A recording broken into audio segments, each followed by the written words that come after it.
So just by way of introduction to me and my background, I have to count up how many companies I've been with, but I started out of college with Procter & Gamble.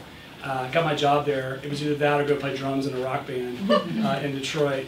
And I got my job because I really didn't know who they were, and they asked me to pitch them on the best sales pitch I'd ever done. And I teed up the fact that I was the president of a fraternity, and it was a very Southern gentleman type fraternity, and I pitched them on a 3-day punk rock fest. And we all got mohawks and earrings and just went crazy. We invited the whole community. And anyway, long story short, I spent 20 minutes telling this an elaborate story around how we sold them on this, and it was just out of culture and out of character. And they gave me the job because it was a big sales pitch. And but I didn't know who they were at the time. But Procter & Gamble has a very distinct culture, innovation, leadership, and I didn't fit. I was told by many of my mentors, that's not the way we do it here. Hey, we've been doing this for a couple 150 years. Thank you very much for your ideas, but we think we know what we're doing. And so I, didn't, round peg, square hole. We then went to a company called Boston Scientific, and they were very, very innovative company, medical devices. And I didn't fit there either. They were a brand new kind of public company, so it was about annual results. They would run contests, and I was a very unique sales rep in that I had 12 major hospitals in the Miami area. Of the 12, I had 9 locked up on like 5-year deals. Just relationship, long-term planning, do what's right for the customer, and I would never participate in the contests. Because to win the contests, you had to kind of load up your friend with all kinds of inventory, which worked out really well in the kind of public company, got to hit the target every quarter thing. But it didn't work out really well for a long-term relationship, it didn't seem to me. So it didn't really fit in that culture either. And it was like, oh. So I went to a startup, a brand new startup in Gainesville, Florida. It was before the internet was the internet. It was an internet startup. And I'm glad to say the company's still around, and I was the VP of marketing and sales before, I was like 20-something. It was like way overinflated title. But the point was there was like 3 of us when we started, ended up with like 20 of us, but not my culture either. Not hitting payroll. My wife and I were newly married. I respected how the entrepreneurs, but I'm not an entrepreneur. It's a different kind of environment. It just didn't fit, so I went on to several other things. But the point is that there are different cultures, and the cultures are really driven by the company, and the company's going to make the culture, and the company's going to create a culture that fits for them. And as I went through all these different company cultures, I just kind of follow the back of my brain, if I ever get an opportunity to run a company or to have some major influence in the culture, what would it look like, and what would it look like? And I've been the CEO of a couple of other companies, and so try things, and that works, and it doesn't work, and it's very organic, and it's certainly not a one-size-fits-all.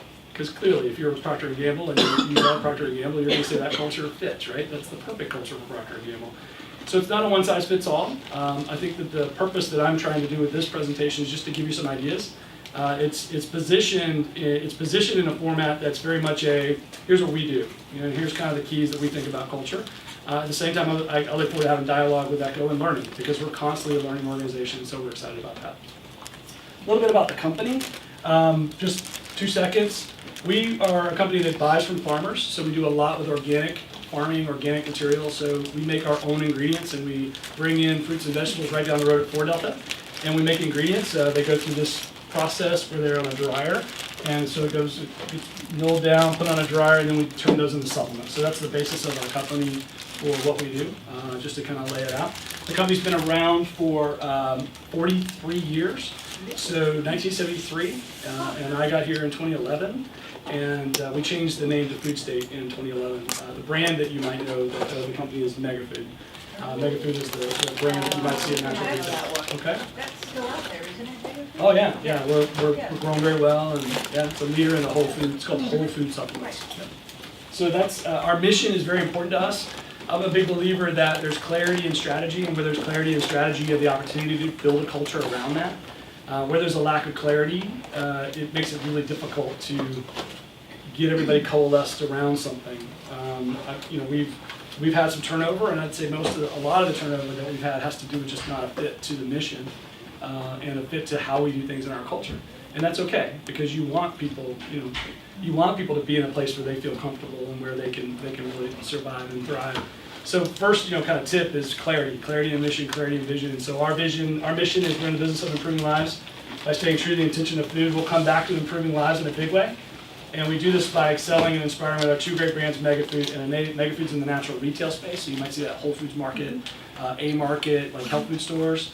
And then innate response is to practitioners, so doctors, acupuncturists, naturopaths, that kind of thing.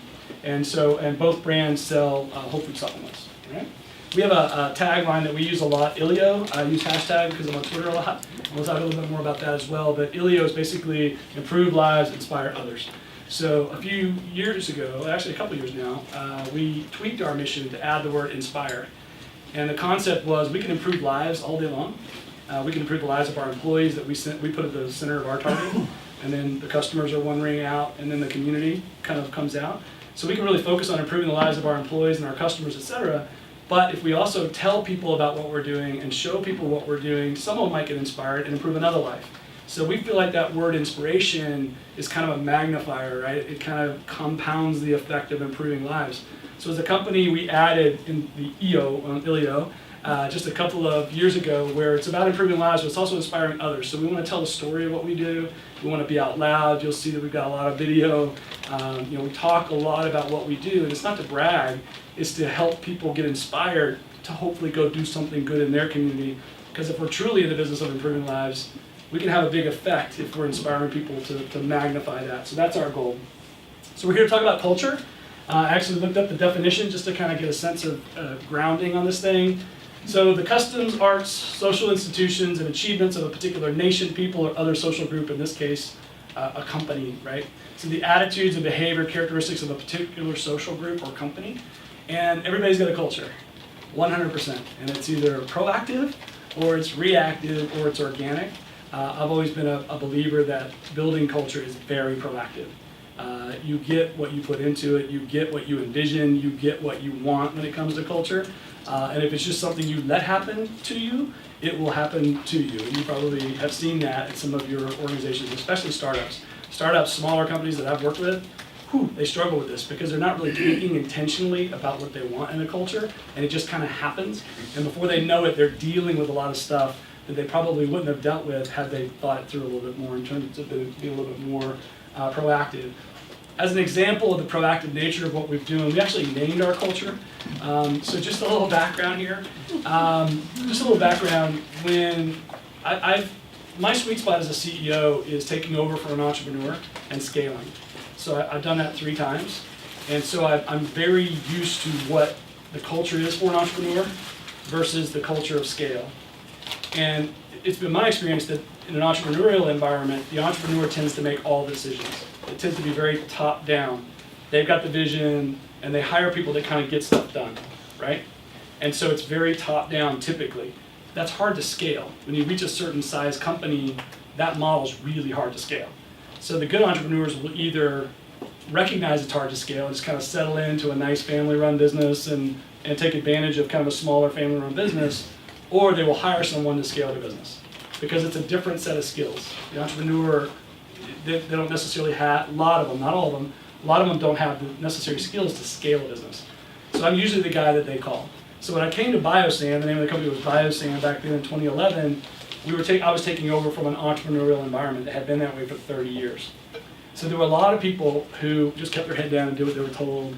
It was a different culture. It wasn't a bad culture, it was just very different. They were used to being told what to do. They didn't speak up. They weren't empowered. They didn't feel empowered, nor did they want to be empowered to a large degree. So for me, it was about clearly defining a new culture, clearly defining what we wanted. And I remember rolling this out, 3 to 6 months after I got here. It was, look, we've got a new culture. There's a new way to do that, to do things, and this is how we describe it. So we call it Zing Mojo, and at the time, it was the state of controlled craziness that comes when a group of people are in a hurry to deliver their mission of improving lives. Often seen as pure passion, but never drama. So we had to speed things up. And so the definition here was meant to define where we were going for people and to give them permission that it was okay that we were going to go there. Does that make sense? So it was very proactive, and I won't show the video today, but we had a video of our employees defining what Zing Mojo meant to them. And it was fun, and they had fun with it. It was a fun video, but we encouraged people to adopt the terminology, to use it, and to kind of motivate people with it, because we wanted it to be very proactive. We wanted to signal a change. And when you're changing a CEO and you're bringing in private equity, which is what was happening in 2011, a lot of fear, right? And so in that environment, clarity, real clarity. This is where we're going. This is what we're trying to define. And so we went out of our way to do that. So when I was asked to do a culture speech, a couple of years ago, I came up with a list of 7 or 8 things that I think it takes to build an effective culture. But before I start, I want to hear from you. What do you think it takes to build an effective culture? What is it? What are the elements or the components of an exciting and effective culture? You have to get everyone involved. Everyone, yep, involved. They have to embrace it, I think. Absolutely. And have fun with it. Yep. If- Fun. Yeah. Now that's an interesting one, because it's funny. One of my best friends in Florida, he works for a hedge fund, and they don't have any fun. But so the point is that it's very intentional, right? They are serious, professional, buttoned up. That's the culture they've chosen, to get the reputation they want. But for Echo and FoodState, we'll add fun, right, to the list. All right. What else? Passion. Passion. Yep. I Kind of think harnessing that. a collective passion for the product and Yep. service. Right. And you got to believe in what you're doing. Yeah, the best companies, and what's really sad is that it's a bell curve. Everything's a bell curve. And if you think about it, only 10 to 20% of the companies out there are lucky enough to have a passion, right? And then it's a bell curve. And then on the other end, it's just miserable. So it's perfect. Yep. What else?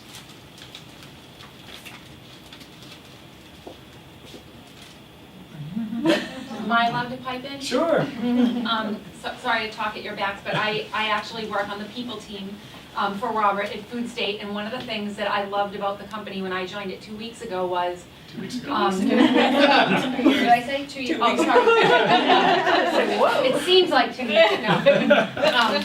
Is a lot of companies assume that someone or some department owns culture, and even some companies you'll see a title, culture czar or director of culture, and even at my previous company, it was assumed that human resources owned culture, and that always bothered me, because I felt like while I can help reinforce it and put policies in place to help make sure that the culture is, clearly shows through, but it's not. It starts with all of you. It starts at the top, and then it has to be lived and breathed through the leadership team. So that was one of the things that I loved about FoodState, is there was no assumption that I was going to come in and own the culture. I can't do that. So. But she did comment on it. So. You'll see her in every picture. These are the 7 things that I tried to kind of break down just to be able to position the talk today, right? So attention, there's got to be, we talked a lot about proactivity, intentionality, commitment to this, ownership, which, perfect, reward, rhythm, training, and then reminders. And so I'm just going to go through these 7. That last one is so important. Reminders, yeah, it's proactive, right? So let's just talk about number 1, being intentional. So I showed you our mission before, and this is kind of, we have these things called playbooks. And some of you in the room might be familiar with Patrick Lencioni. And Patrick Lencioni, I'm a big fan, mainly because his books are very easy to read. But they're also very applicable. They're not just theory. At the end of every book, there's a here's how you do it. So we've been talking about Patrick Lencioni books, and amongst others, for a long time, but we settled on the advantage as our approach to running strategy. And I used to be in a strategy consulting firm, amongst all the other things that I did for several years. And in a strategy consulting firm, I think that strategists, consultants make a lot of money because they keep strategy so wacky, and it's hard to define. What is an objective? What is a goal? Is this an objective or a goal? Is this a strategy or a tactic? Where does this go? And so it can be very confusing. And what we decided was that Patrick Lencioni did a very good job of boiling down strategy into 6 questions. Now we've gone on to answer 3 or 4 more, but these are kind of the first 3 questions that are part of our strategy. So why do we exist is kind of like a mission. What do we do? Being clear on what we do, and what's been spoken here is what we don't do, right? And you guys are probably good at this as well. And then how do we behave? And when I got here 5 years ago, one of the first, if not the first things I did, we still had several facilities, was I hung up whiteboards everywhere. and I said, what do we believe on the whiteboards? And I just encouraged people just to write everything. They wrote everything. And so it was writing all over his whiteboards, and we would come together and we'd whittle it down, and we'd come up with like 10 things or 12 things, and then we'd whittle it down again, and we'd have little groups of people meeting, and out of that came our core values. So we actually just changed 2 of these 2 years ago, so we modified it. But we've had these core values for about 5 years, with the exception of 2 of them, and we try to start every meeting, especially our town hall meetings, with this. And it's my intention to start the weekly meetings with this. Because if you think about it, if you can get everybody in the room in a weekly meeting agreeing, we are in the business of improving lives. So if you can just get everybody to kind of start the meeting with that, it gets everybody out of their silo, it gets them out of their department, you get a common framework, which not only helps build culture, but also establishes what we're trying to do before the meeting even starts. So it's something that we're still working on. We're not awesome at it, but we do it. Another word is how will we succeed? So clearly defining the 3 or 4 things that are important to us and reminding people of that and being very clear on that just gives us a basis to go back to outside of the core values. And then where is all this headed? We envision a world without nutritional poverty. This is a new one for us, and we're still working on it, quite frankly, because we went from private equity, where we didn't even talk about a vision, because we had 3 to 5 years with them, and we didn't know what they were going to do. But now we're a wholly owned sub, and so now we can really focus on vision, and it just so happens that our parent company also believes this, right? I mean, they believe a form of this, so it's in alignment with where they want to go. And we're just at the beginning of really beating this drum, so we're excited about that too. Who is the parent company now? Pharmavite, they make nature-made vitamins. Yep. So they're #1 in mass, like grocery and drugs, so nature-made. So they're out of LA, and they treat us like a wholly owned sub, so we haven't integrated it at all. So it's been good. We also used the Lencioni approach of defining objectives and operating objectives. This is an example of last year. Again, very clear set of 4 things we were trying to accomplish. The overarching theme was build trust, because we had just been purchased. So we were purchased in December 14, so the theme for 15 was build trust. And how do you build trust? Leaders run the business, that's internal trust. Engage with bold, unique storytelling, external trust. Our culture reflects our values, that's all about the employees. And then successful meeting ERP launch made it, because those things can ruin trust pretty quick. Okay, if you've ever been through one, I'm seeing some knowing smiles.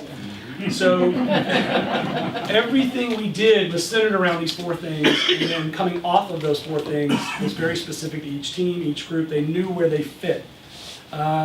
Stephanie I'm horrible with the numbers, and Stephanie could probably correct me like crazy, but we did an employment engagement survey, and Pharmavite was a little blown away, because I think we had like 92 or 90-something% participation. As long as she's not It was like 89.5. Okay, so 9%, and that's what CEOs do, we round up. And but we had some feedback from people, like in the high 80s and 90s. I know how I fit. I know the mission of the company. Because we were banging on these things over and over and over. We had clarity ratings that Pharmavite was like, how are you getting people, on the line to understand, this stuff and to go to this level of depth. So we're very proud of that. I mean, we really do a good job, I think, of just pounding on what it is we're trying to accomplish overall from a year standpoint, what that means, and then how do we define our operating objectives. Now internally this might be revenue, Mega Food innate revenue, EBITDA, and complaints, which is kind of a leading indicator for us. But it was all about just boiling it down in clarity. It gets back to that intentionality and that clarity. Make sense? And I'm sure you guys are doing a lot of that. Second is commitment. That's me at one of our events going for grapes. I don't know how that one got into the, thanks a lot. But there's a commitment to the culture. One of the things that we always come back to is this concept of improving lives. So nobody in the back row gets to answer this, but does anybody know what that number is? It's not revenue. It's a trick question, hard for you to get. We track a measure called improved lives, times lives improved. So we've tracked this back, and we track it in a deep way, and it gets back to this commitment to our mission. And so we're an open book company. We share our EBITDA and our revenue at town halls, for example. But in between that, we really focus on this number. This is the number of times we improved lives in 2015. Okay? So we look at that. Now, based on that, can anybody guess what that number is? Since you started? Nope, since 1973. Oh. So we didn't know. So, but yeah, close. But since 1973, this is the number that we track in terms of just ongoing since the company was founded. This is how many times we've improved a life. And how do you measure that? Yeah, all the left brain people just hate this. We can't do the equation. There's an equation that we've created around revenue in units that helps us to, how long does somebody keep a product, how long are they, new customers, that kind of thing. So it's fairly complicated. The goal is that we're showing directionally, we're keeping people focused on a number, and it shows our growth, and it shows directionally that we're going in the right direction. Okay? I get that question all the time. We're also very committed to our customer. So this is an example of how we extend our mission out to our customer. Our customers are natural retailers. Over the last 5 years, roughly 4 to 5 years, you're seeing a lot more organic, natural, whole food supplements, higher end products in a Walmart, in a Costco, in a Target especially, in a Hannaford's, so in a Shaw's. And so we call that mass slippage, right? So it's the mass market. And so we went so far as to develop a website for our retailers. We promote education around how to combat mass slippages. It's about best practices for our retailer. So we try to not only bring expertise from our company, but other companies.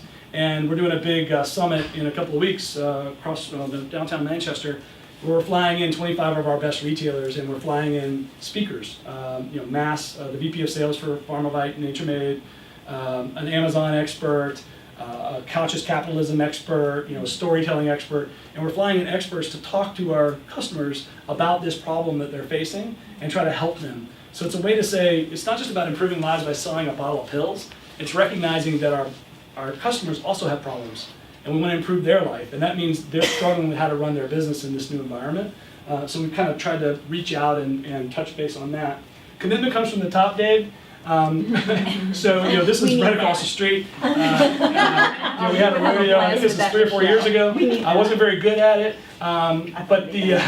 but the point is that the commitment comes from the top, as you well know. I mean, if the CEO, if the leadership's not invested in the commitment of a good culture, it'll never happen. And people are watching. If you're all in senior leadership positions or even managing a line, people are watching you to see, does this really matter? Does this culture really matter? And for us, this is enjoy the journey. We throw some pretty cool town halls, and we've got story after story. We're doing Kennedy Lake in a few weeks.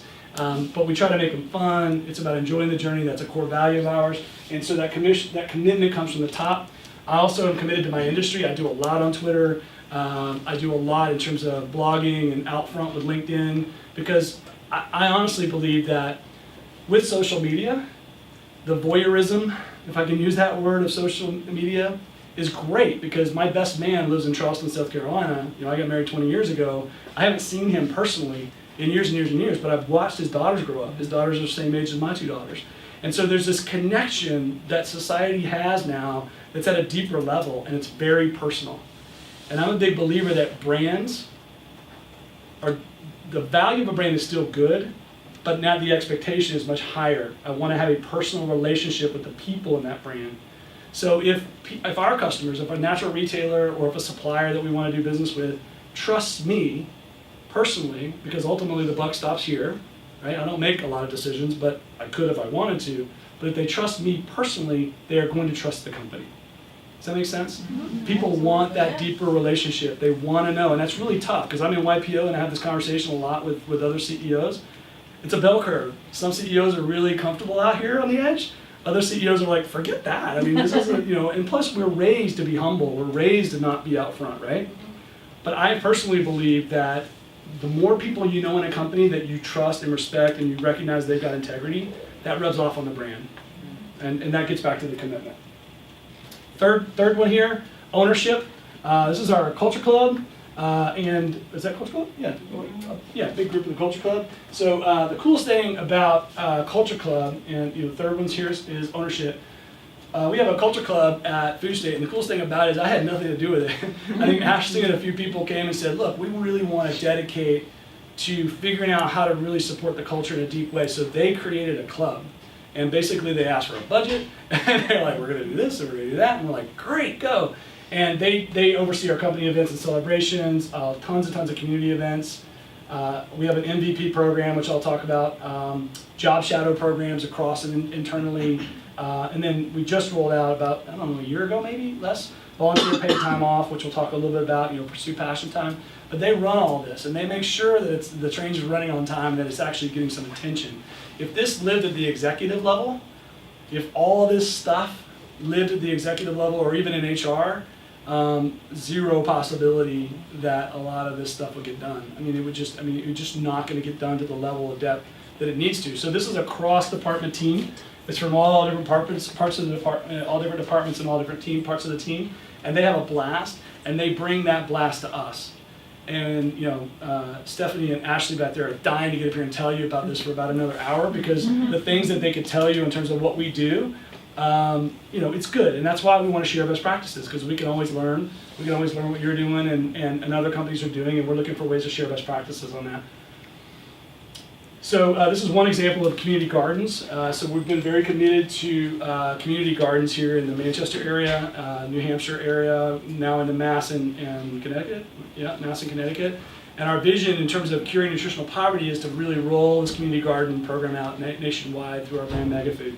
So we're testing it now and we're figuring it all out. The beautiful thing is this all grew organically. This wasn't the CEO saying, I think we should do community gardens. This came out of Culture Club and their understanding of our core values and their understanding of our vision and mission, and they came and pushed this, and it's amazing. How many gardens have we planted so far? This year or All together. about 12. 12 gardens over the last 2 years, 3 years? 3 years. 3 years. So here in our goal is to plant 500. So, for us to do 500 would be pretty easy because we have 2,000 customers across the U.S. and we want to partner with our customers and get in their local community. So we've got big goals and big dreams on this that really aligns with the vision. But the plus on this, the major plus, is that our employees in this picture are also involved and they're doing something fulfilling and they're doing something outside the company that fulfills them as well. So it's huge. VPTO, I always call it, what do I call it? I call it vacation PTO, which I always mess up, but it's really volunteer PTO. So we're offering 24 hours a year, I think right now, where we actually pay our employees to go out into the community no matter where they are. A bunch of these employees, this is Oregon, so a lot of our employees are in other parts of the U.S. This is Washington State, Oregon, and we're painting a local shelter. So we get a chance to go out, and the company's making opportunities for people to use those 24 hours, and the energy they get from that PTO, that volunteer PTO, they bring back to the company. And the fulfillment that they get from helping others out in the community is worth every dime that I've seen in terms of making that investment. So do they get to select what they want to spend Yep, the time? 501c organizations or pre-approved like community gardens and things like that. They get to select. So she selected. We've had people select food, food banks and cleanups. This is a cleanup on the beach. So it just depends. It's a 501c I think is the main driver. And then any sponsored community initiative that we're driving, like community gardens and things like that. Then we also have the Wellness Warriors, and again, this is a different group that is really committed to wellness, and one of our core values is value, health, and wellness. So yeah, they have a blast, and sometimes they run at lunch. And we could talk again an hour on some of the things that they're doing here. We connect our employees to CSAs. We're big in agriculture and farming, so we connect our employees to a local CSA. But the one I'm most proud of is smoking cessation. If I've got one prejudice in life, it's probably smoking, because it just hurts that it hurts so bad. And so I would just plead with people for the first 3 or 4 years I was here, please stop. I want you to see your kid graduate, high school. I love you. Come on, stop. And I was like, and it wasn't working, because we've always paid for people to quit. We'll pay for you to quit, but that wasn't working. We pay for the quit, pay for the hypnosis or whatever. And finally, I forget who had the idea. It might have been Stephanie up back there, but it was, why don't we pay them to quit? Why don't we give them a big check to quit? And so we said, hell yeah. So we pay everybody. Yeah, we're encouraging smoking. But we literally pay people $1,000 to quit. And so now at our town hall meetings, they get a big check, and they get to tell their story. And it's been very successful. I think we're up to 6 people. Might be 10 now. 10. Kara went through the program. Yeah.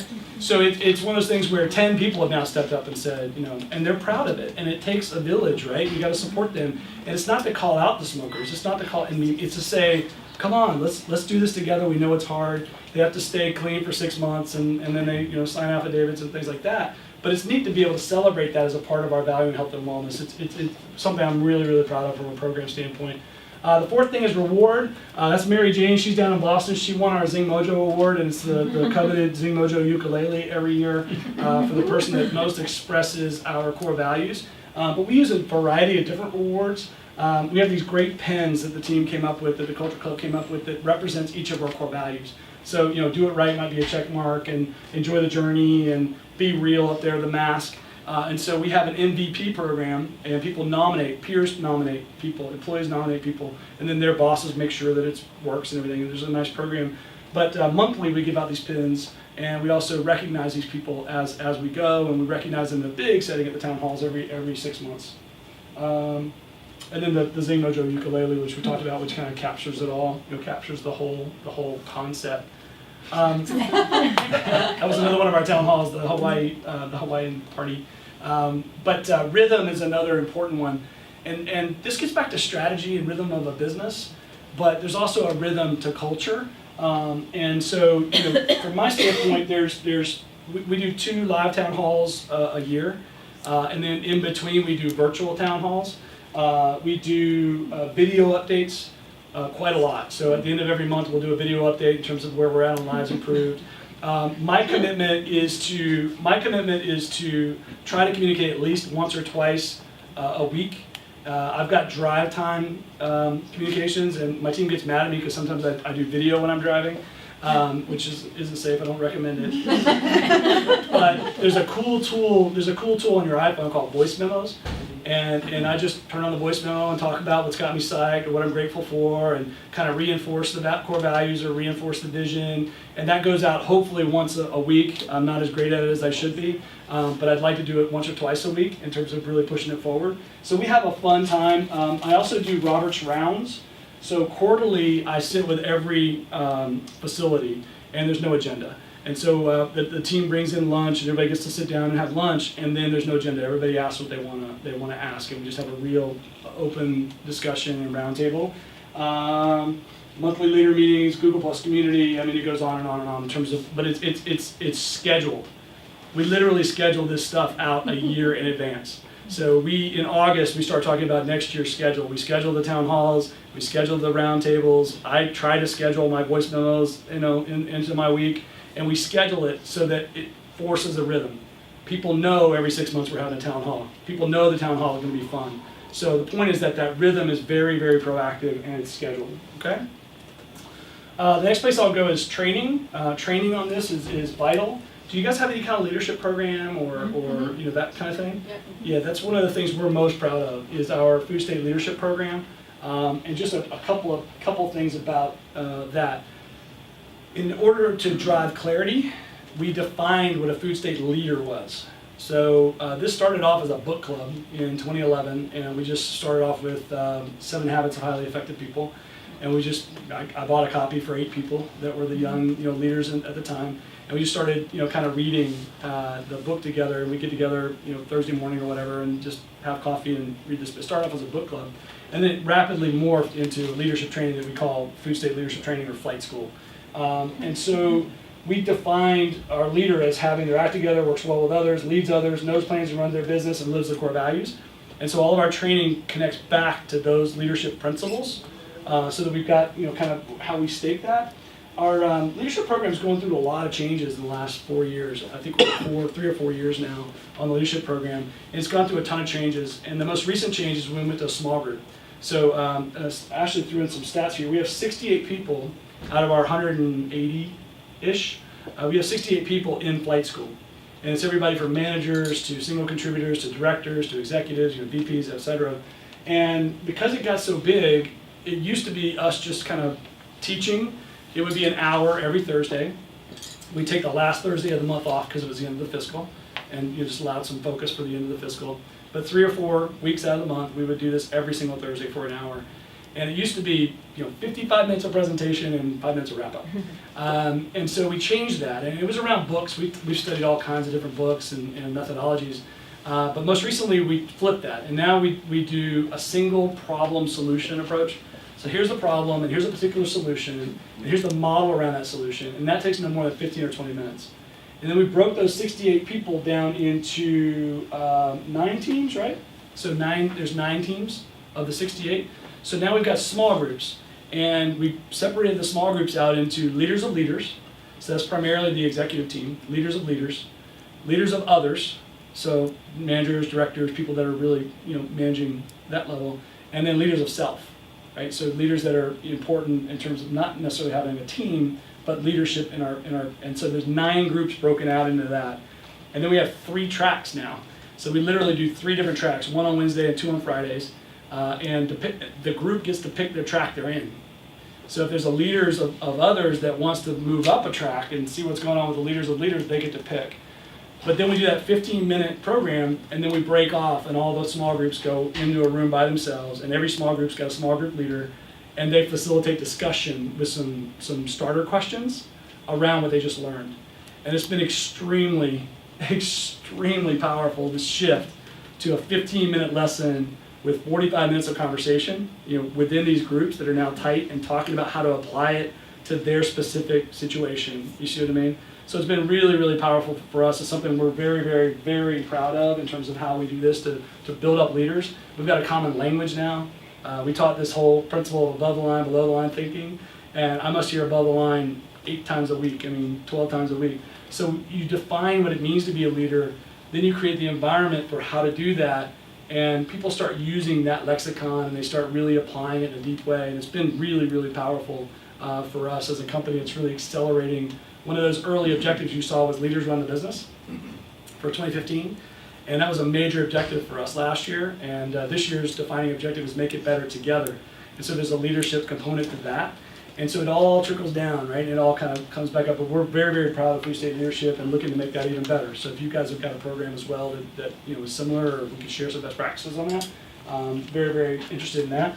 And the last, number 7 here, was really reminders, and we do a lot of reminders at the town hall. That was at the baseball stadium, I think, when we did that town hall for the Fisher Cats. We also have a Google Plus page. Google Plus isn't the most elegant thing, and it might be going away tomorrow. But it's kind of our Facebook. It's a closed community. It's a closed private community. But this gets hit, I don't know, guys, how many times a day? I mean, it's constantly getting pinged with stuff. This is where we put our MVP candidates. This is where we share, a good sale. This is actually one of our retailers talking about his favorite product. So it's just a place where people can go and share. And we have one community for FoodState overall. We share birthdays and anniversaries and babies, and it's great because this is kind of the social component of what we do. And then we have another one for FoodState leadership, where we share homework assignments and what do we learn, and so it's a more closed for FoodState leadership. But it's been great because you can watch and you can encourage someone. So someone who hadn't put an assignment on the FoodState leadership, Google Plus before, puts one up there. You see 20 people saying, "Oh my God, great job, awesome," and so you get this encouragement that's very normal. Because Facebook is normal, you know what I mean? And so we're creating an environment here where we can have gentle reminders, and it's not just me, everybody's in here talking about, oh, that's this core value, or wow, that's really making it better together. And so you see these themes start to come out, and they just encourage people, and it's just a constant reminder that this is the stuff that's important. We also promote our goals and actuals to Lives Improved. Ashley's team creates in all of our break rooms, we've got TVs like you might have, and we promote our results. Well, one of the ways we promote the results is by this Times Lives Improved, so people can really see kind of where we're at, and it just reinforces. It's another reminder that we're in the business of improving lives, and just every chance we get, we go through those reminders. This is my favorite reminder. This is a big scoreboard. It's gigantic, and it's right across the street in our warehouse facility, our fulfillment facility. But it outlines, the number you saw earlier since 1973. Last year we did this many. This is our target this year in terms of growth, and then year to date where we're at. And this is an older model. I mean, we're not at 393 for the part this year, so we're doing much better. But it reminds people here in the plant. It's live on our website, so people can go there and see it on our website at foodstate.com. And we do tours 1 week a month. We do tours of all of our customers. And so they see it, they go right by it, and we get a chance to explain, this is our mission, this is why we're doing it. And yeah, it's a big investment. I mean, I don't know, $20,000, $30,000, but the impact that you get by saying, we track this is important, right? It's just that constant reminder, it just drips on people, and it lets them know kind of where we're at and what we're doing. So what does it take to, these were the 7 things we just talked about. Just to recap, I think that the intention from the top, a commitment to it, integrating it into your strategy, ownership throughout the company. Distributed ownership is huge. It's not an HR, it's not an exec thing. If you can figure out how to get somebody passionate about this, big deal. Reward systems, the rhythm, scheduling culture. scheduling it, because if it's scheduled, you gotta deliver. If people know the town hall is gonna be in August, guess what? Somebody's gonna organize the town hall in August, right? So scheduling it, rhythm, training, committing to training it, and then reminders throughout is just kind of an up. Can anyone think of the benefits? Well, you guys have got a good culture. So what are the benefits of good culture? Happy people. Happy people, yeah. Retention, yeah. It's motivating. Motivation, yeah. Productivity. Productivity. Yeah, definitely. Satisfaction too with what they're doing. Satisfaction, which is getting more important. I don't know if anybody's, anybody's reading. The millennials are getting a lot of attention, but it's because they're such a big waste. Okay, so we had the boomers that were a big waste. I mean, you know what I'm saying, right? I mean, I'm an Xer, so we're like this big, in terms of the population. So you have the boomers, and now you got the millennials. But the point is, the millennials. Everything you read about the millennials is they've got to have a purpose. They're not. There's got to be more to it than just making shoes or making a supplement. There's got to be more to it. So you're right on. I mean, it's motivational, absolutely, especially for the younger workforce that's coming up, especially for the younger workforce. So, we had a few benefits here. Harmony, I think what Happiness was mentioning. Hiring can be big because, if you're known for your culture, getting those resumes is a lot easier, not for a BI analyst for some reason, but for other folks. Hiring can become easier, retention, ownership. We want our employees to feel like they're owners, and one of our core values is think like an owner. And so you get this sense of ownership. This is my company, not the company.